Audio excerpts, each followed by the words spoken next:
Halo semuanya, kembali lagi bersama kami podcast Gaspol Gali Isu Politik. Oke, sebelum itu perkenalkan saya Gabriela Lapenangga. Saya Unike Bulandeu. Kami mahasiswi dari Universitas Nusa Cendana, program studi ilmu administrasi negara. Jadi pada podcast ini kami akan membahas mengenai kasus atau isu-isu politik dalam perspektif teori sosial dan politik.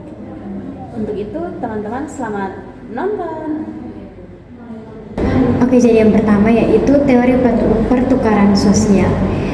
Sebelum masuk ke dalam kasusnya, kita perlu kenalan dulu dengan teori pertukaran sosial. Di mana teori ini dikembangkan oleh George Homans dan Peter Blau.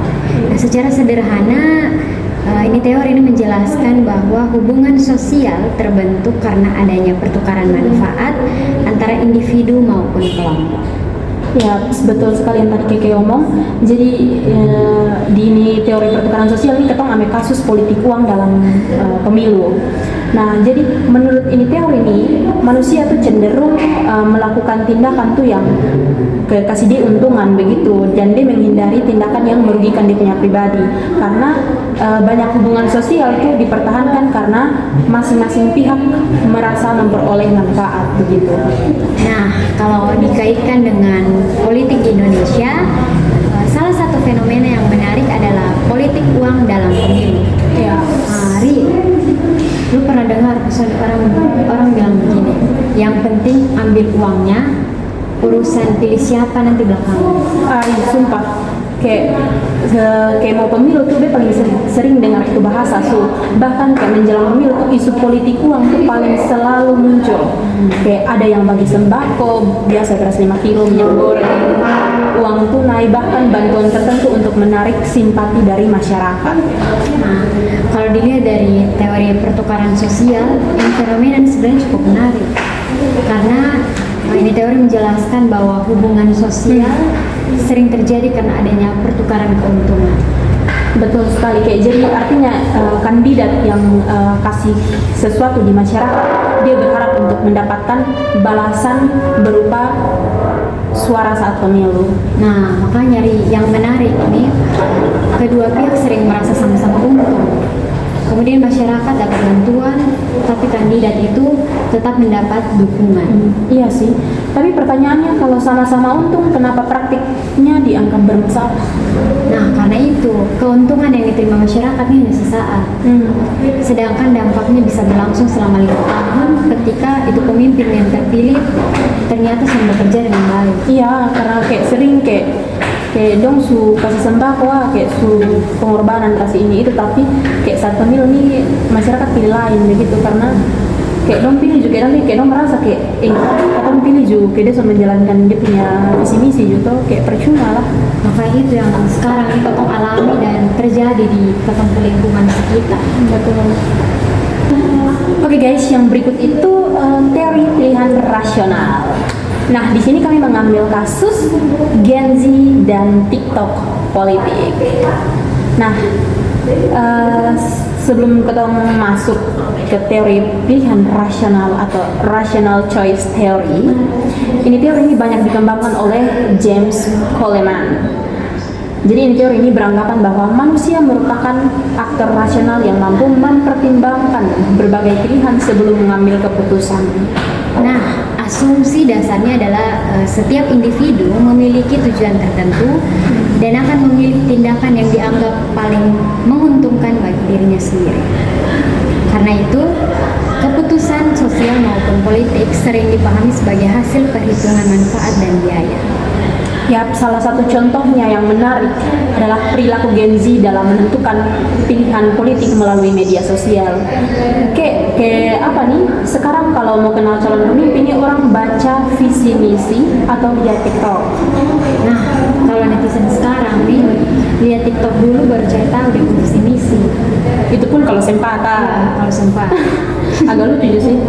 Nah, ini sangat menarik teman-teman.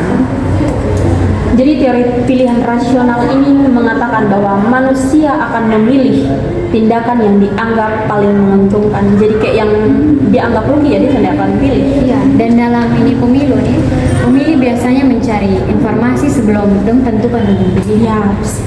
Nah, masalahnya sekarang banyak informasi yang datang dari media sosial. Kita langsung tahu itu betul, Sonde. Nah ini nih, yang kadang orang lebih hafal joget kampanye Ya. daripada program kerjanya. Ya, jadi pertanyaannya, apakah keputusan seseorang masih bisa disebut rasional kalau informasi yang digunakan ternyata tidak lengkap? Nah ini nih, berarti bukan cuma cara berpikir yang penting. Kualitas informasi juga menentukan apakah itu keputusan itu benar-benar rasional atau tidak. Ya, betul sekali. Teman-teman, yang berikut itu ada teori feminisme. Dan kasus yang kami ambil adalah keterwakilan perempuan dalam politik. Teman Keke berikan. Oke teman-teman, jadi teori ini adalah teori feminisme di mana teori ini mengkritik berbagai bentuk ketidaksetaraan gender dalam masyarakat. Kemudian teori ini berkembang dari perjuangan untuk memperoleh hak yang setara dalam bidang sosial, ekonomi maupun politik. Ya. Dan pendidikan tidak lupa juga ya. Yes. Jadi tujuan utama dari feminisme ini bukan untuk mengunggulkan perempuan dibanding laki-laki. Sebaliknya, teori ini dia berusaha untuk menciptakan kesetaraan, kesempatan dan keadilan bagi semua gender, baik itu laki-laki maupun perempuan. Nah ini nih yang menjadi salah satu isu yang masih sering dibahas sampai sekarang, dan ini adalah keterwakilan perempuan dalam dunia politik. Nah, Ri, menurut lu, kenapa jumlah perempuan dalam politik ini masih lebih sedikit dibandingkan laki-laki? Iya, padahal kayak kemampuan perempuan dan laki-laki ini sama ya, setara. Bisa memimpin sama-sama. Sama-sama bisa memimpin. Pokoknya kayak menurut kita sama lah. Nah, tapi ini pertanyaannya seperti ini dibahas dalam teori feminisme. Jadi teori ini dia melihat bahwa masih ada ketimpangan gender dalam berbagai bidang kehidupan termasuk politik. Nah, Indonesia ini memang punya kebijakan kuota 30% Ya, 30%. perempuan. Nah, itu menurut data yang ada dalam pencalonan legislatif. Nah, tapi menurut lu ini apakah itu sudah sebanding atau setara? Ya, karena ternyata jumlah perempuan yang benar-benar menduduki posisi penting itu masih belum banyak. Kayak sampai mencakup itu 30% itu. Nah, artinya ini persoalannya bukan hanya soal aturan ya, tapi juga budaya patriarki, Ya, kemudian ada stereotip gender, dan akses terhadap kekuasaan itu masih susah, sulit. Jadi kesetaraan tuh bukan hanya soal hadir di ruang rapat, tapi apakah suaranya itu benar-benar didengar dengan baik atau tidak. Jadi sekarang ya, tapi masih banyak ketimpangan sih. Iya sih, walaupun ya katong bisa pungkiri kalau itu hal masih terjadi sampai saat ini, tapi ya semoga kedepannya bisa dia punya 30% itu bisa terpenuhi. Lebih terpenuhi. Jangan hanya 18 atau 20 tapi karena ya seperti kalian tahu perempuan sekarang ini kuat ya, tangguh.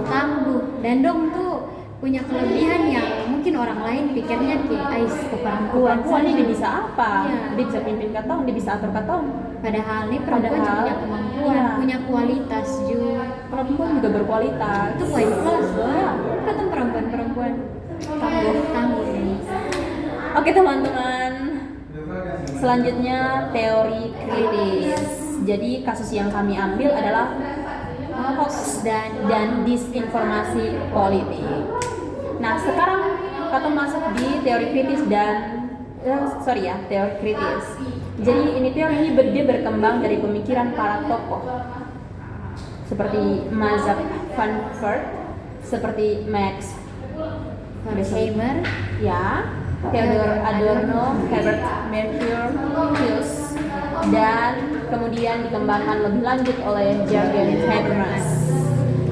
Oke, berbeda dengan teori-teori yang lain yang berusaha menjelaskan realitas sosial, teori kritis, hanya mau kasih paham masyarakat, tetapi juga mengubah kondisi sosial yang dianggap sudah ada. Ya, jadi teori ini dia melihat bahwa seringkali masyarakat dalam kekuasaan yang mempengaruhi cara berpikir tanpa disadari masyarakat. Jadi kayak tanpa dong sadari begitu.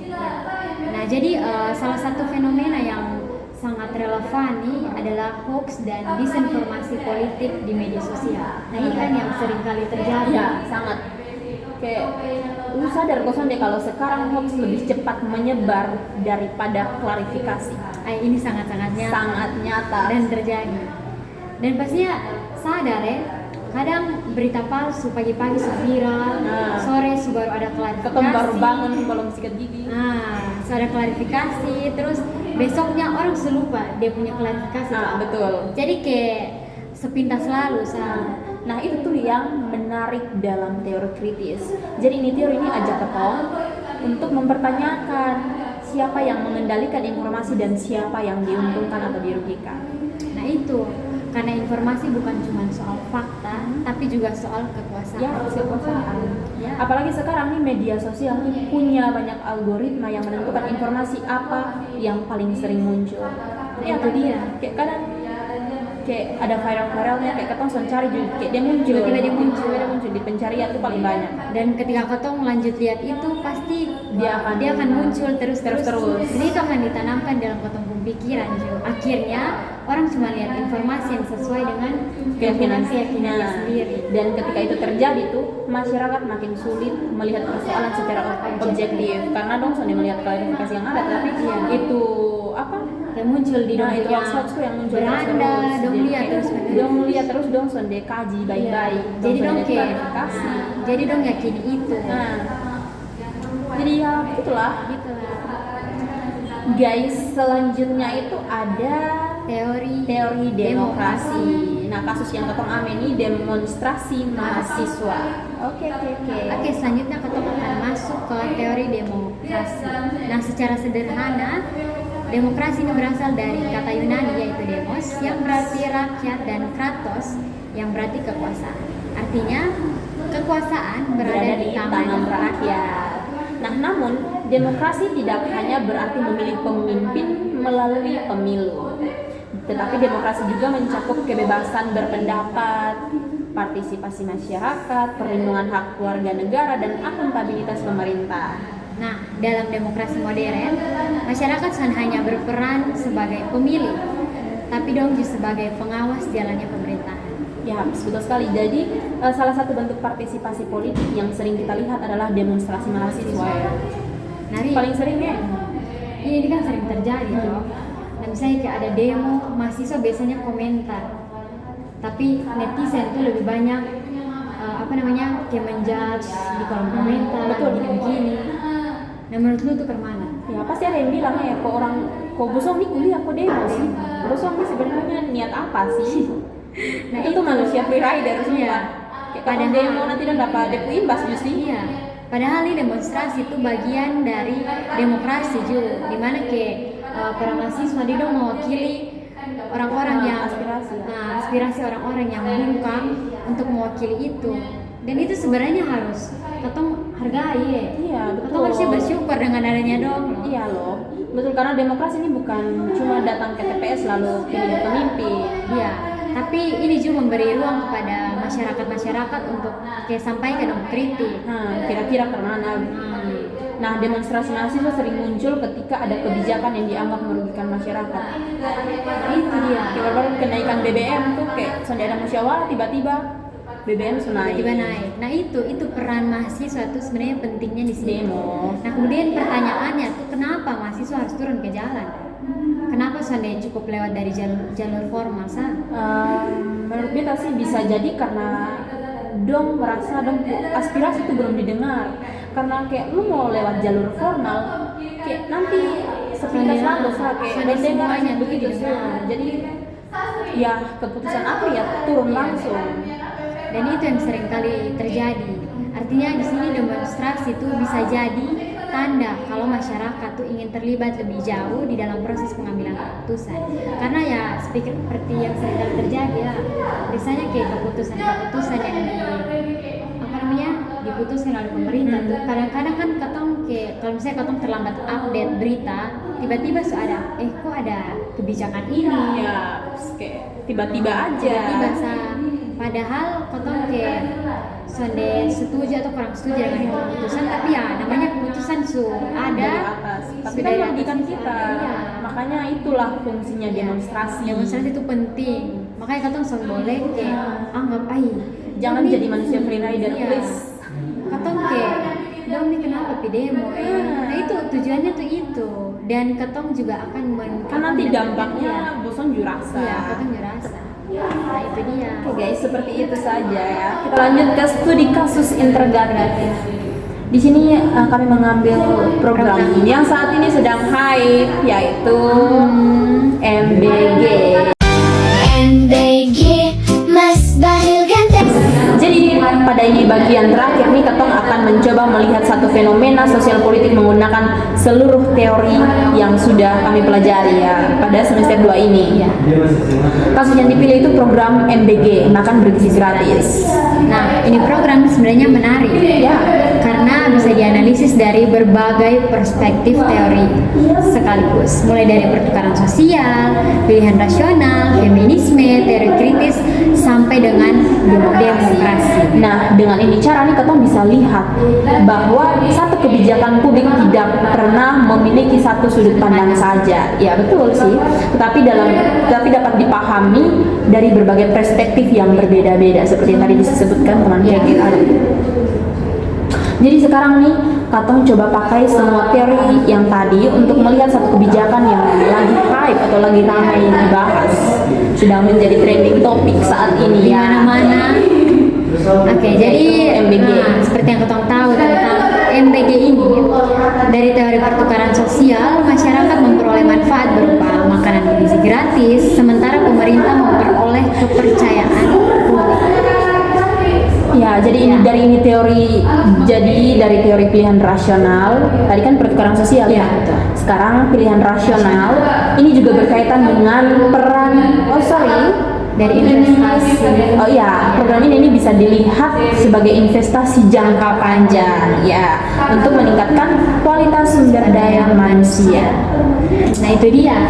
Kemudian dari teori feminisme juga ini program ini berkaitan dengan peran perempuan yang selama ini sering pikul tanggung jawab pemenuhan gizi keluarga. Nah seperti yang kita tahu apalagi di Kupang ya, tapi ini kan banyak tuh kepala keluarga perempuan, Sangat banyak. sangat banyak, dan beberapa dari itu belum mendapat bantuan atau belum mendapatkan kebutuhan ya, tepat sasaran.